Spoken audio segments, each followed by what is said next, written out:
This week I'm sharing my process for editing, seeing as there are so many different ways you can go about it.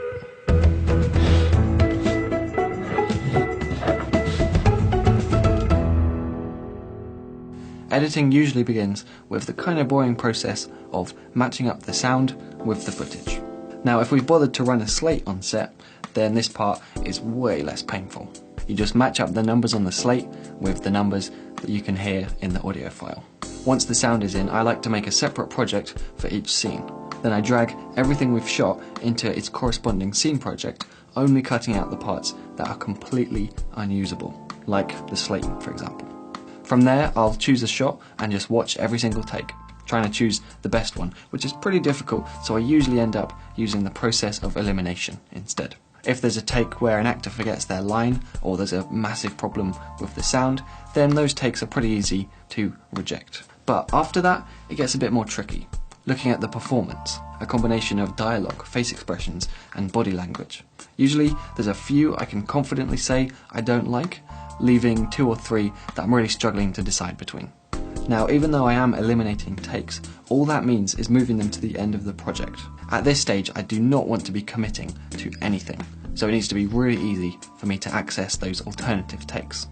As I find my favourite takes of each shot, I start to assemble a rough cut of the scene, which gives us an entirely new way to look at the footage, in context with the other shots.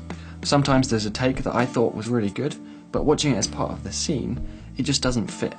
So I scroll over to the rejected takes and do some swaps. It's a bit of a Rubik's Cube trying to find the best combinations, but eventually we'll have chiselled out a rough cut of the scene, which I then like to copy and paste to a master project.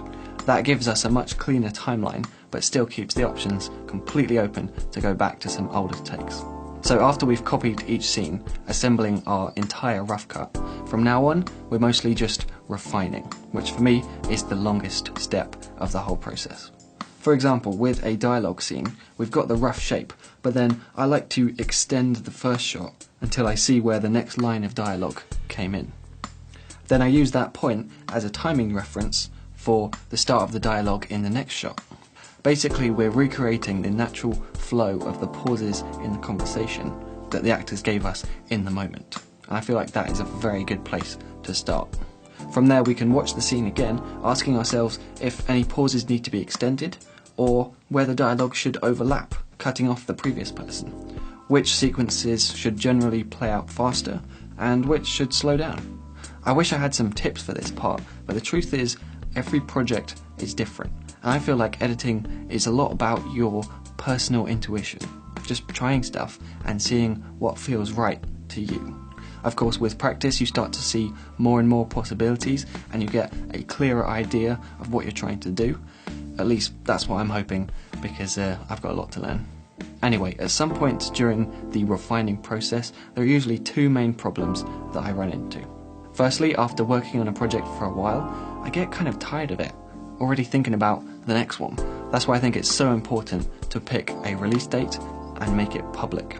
Tell the cast and crew, tell your friends, you could even do a countdown on social media, because that gives you a tangible deadline, which for me at least is the only way I finish anything.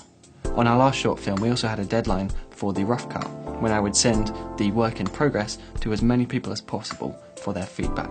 And this helps with the second issue that I usually run into, which is that I've watched this thing so many times, I can't even imagine what it's like for a first-time viewer. That's where feedback and collaboration is so important. I shared it through Whipster, so people who lived miles away could easily add their comments. From that, I'd have a list of all their ideas, and I'd usually try out most of them. Like when Johan, who wrote the script, suggested extending some pauses between certain lines of dialogue. I'd give it a try, and if I preferred it to the original, then I'd keep it in. If not, just undo the changes, no problem at all.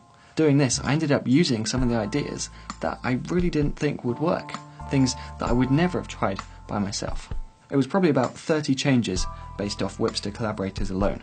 Everything from Carl pointing out a boom pole in the frame, to Johan saying the timing might be off for some of the action.